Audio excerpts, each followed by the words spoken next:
You're listening to the Do Something More podcast, and this is episode 31, How to Practice Being a Better Receiver.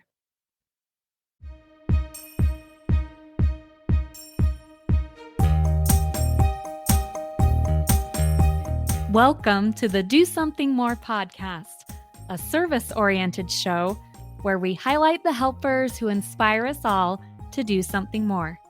I'm your host, Melissa Draper. Thank you so much for being here.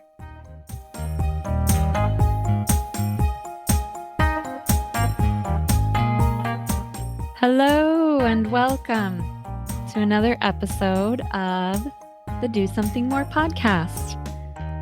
So great to be with you here today. I'm doing a solo episode on how you can practice being a better receiver.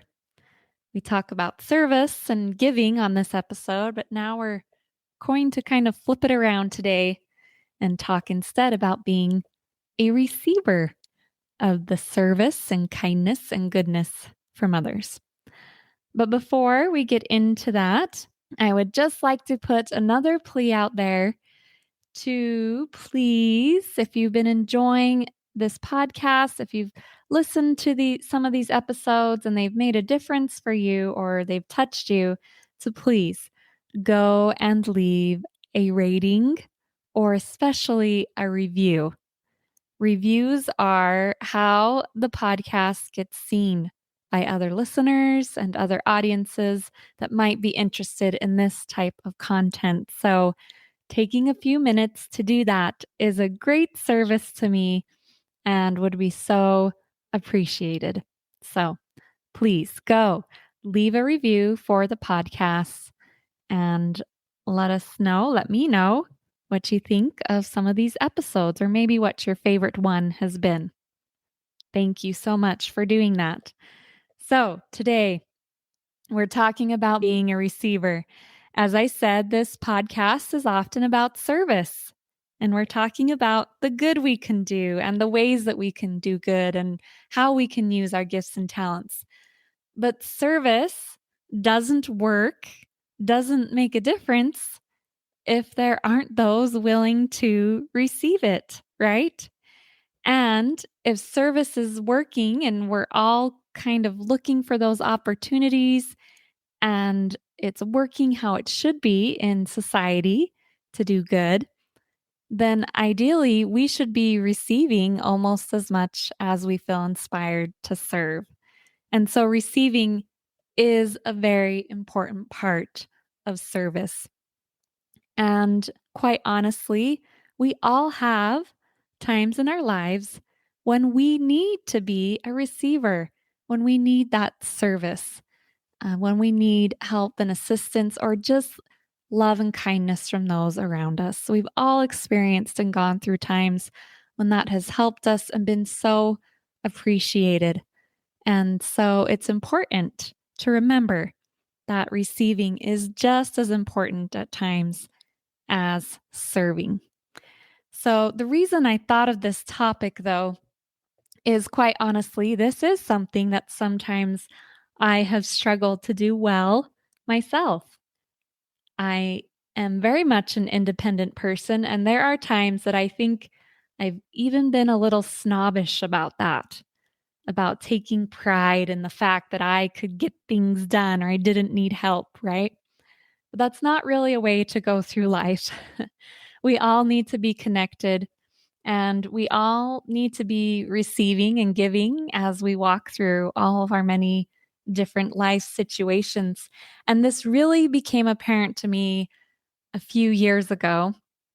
I had an experience where my kids had all done the science fair at their elementary school, and people had been so kind and given us compliments on the awards and the recognition that they'd received. And we'd worked really hard as a family on those projects. And I realized in quick succession how I was deflecting a lot of those compliments. And then as I pondered, I could see other areas of my life that I was not doing this receiving thing as well as I should be doing it or could be doing it. And so after realizing that, that was actually in January of that year. It was, like I said, several years ago. I decided to make it a New Year's resolution that year to be a better receiver and to open my eyes to all the ways that others were reaching out or giving to me, and to do better at opening myself up to receiving. Because it's not just about service or people doing kind deeds. It can be things like compliments. It can be something as simple as accepting a sweet hug from a child or from one of my children. It can be something like accepting someone holding a door open for you or accepting just a kind gesture. So there's all different ways that we can do better and practice being a receiver. So I'm going to go through 3 tips today on simple things that if this is something you wanted to work on yourself, or you just recognize that it's a good thing to put in practice every once in a while, you could put these tips into practice and implement them into your life to help you practice being a better receiver. So the first one comes, of course, with a story, right? I love sharing my stories on here. So, my first tip is to assume you have something to receive, to learn, to gain, to benefit from somebody else. And don't instantly think that you do not. Just leave that idea wide open that there is anyone that can give you maybe what you need or serve you in a way that maybe you weren't expecting you needed. So, the story I have with this happened a few years ago. I had the opportunity to fly to Spain to see my parents while they were serving a mission there.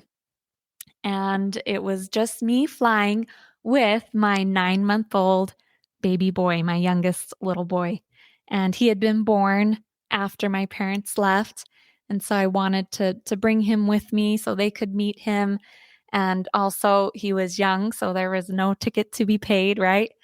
And my husband stayed home with our other 3, and I flew to Spain with my little boy. And I remember when I was first leaving, getting ready to get on the plane for these long international flight with my boy, there was a couple there, and they had, as a man and a woman, they had their little boy with them that I think was about 5 or 6 years old, and they were traveling as a family as well. And when they saw me traveling with my little boy, they asked me about where I was traveling, and we had a little conversation with each other while we were there waiting by the gate at the airport. And as I conversed with them and with the language they were using and the things that they were saying, I could tell they thought that this was my first. And my instant natural thing I wanted to do was to let them know, oh, well, this isn't my first baby. He's my fourth, and I'm an experienced mom, and I actually know what I'm doing, and all of these things. But I just had a thought to not do that, to just interact with them and enjoy that they wanted to interact and reach out to me. And as we did that, they actually had some really great advice to give me because although they only had one child and I was on my fourth, they had flown and traveled a lot more with their little boy. And so they were giving me tips for the airplane and getting through customs at areas and things like that. And I was really grateful for their experience and for them taking the time to explain and offer some of that advice for me, who was not really a frequent traveler with kids on airplanes. And so I loved that I had not assumed they didn't have anything to offer me just because I had 4 kids and they had 1. That would have been such a silly thing to assume and to go through with. They did have lots of advice to offer me. And then when we got on the plane, they actually sat close to me and were so cute and sweet. And I was just so grateful that I had this couple that I had made friends with, that if anything happened with my baby boy traveling on an airplane, I knew I had some friends right there that would understand, that would help me, and that wanted it to be a good trip for me as well.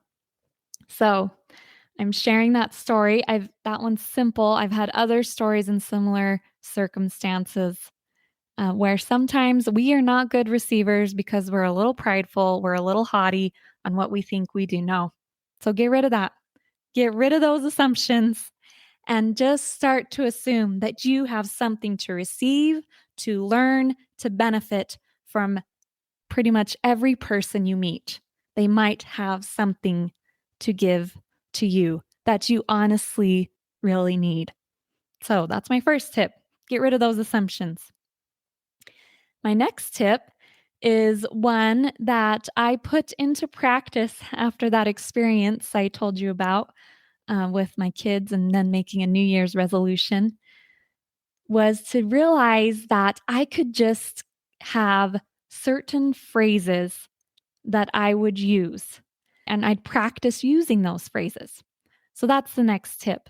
Have phrases and things that you can use as your default when you're wanting to deflect or not accept service, or you're not sure what to do or say.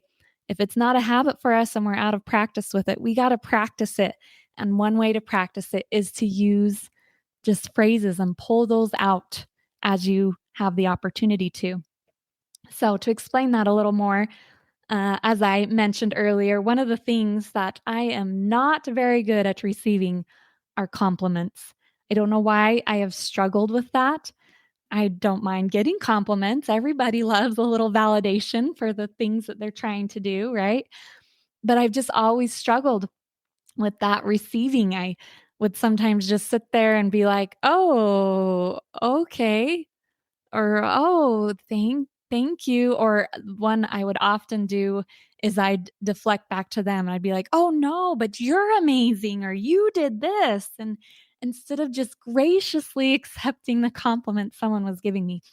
So, I started to notice phrases and things that others used and realized I could use those to help me be better at accepting compliments. So, things like, "Oh, those are such kind words. Thank you so much." Or, "That really means a lot to me. I've actually been working on that. So thank you for giving me that compliment." Or, "I so appreciate you taking the time to tell me your kind words." So, those are just a few phrases that I'd heard others use, and I kind of tweaked them so they matched my style and who I am.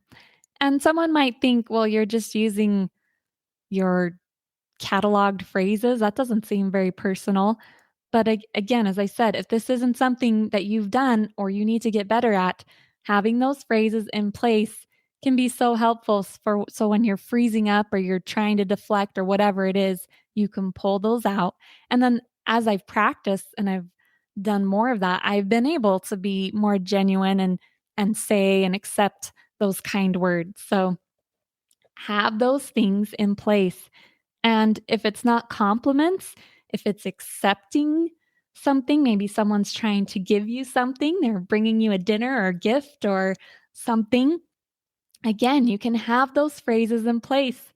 So you don't need to say, "Oh, you didn't really have to do that." No, no, no, that's not being a good receiver. Instead, you say, "Oh, thank you so much. That means a lot that you would think of me and my family in that way.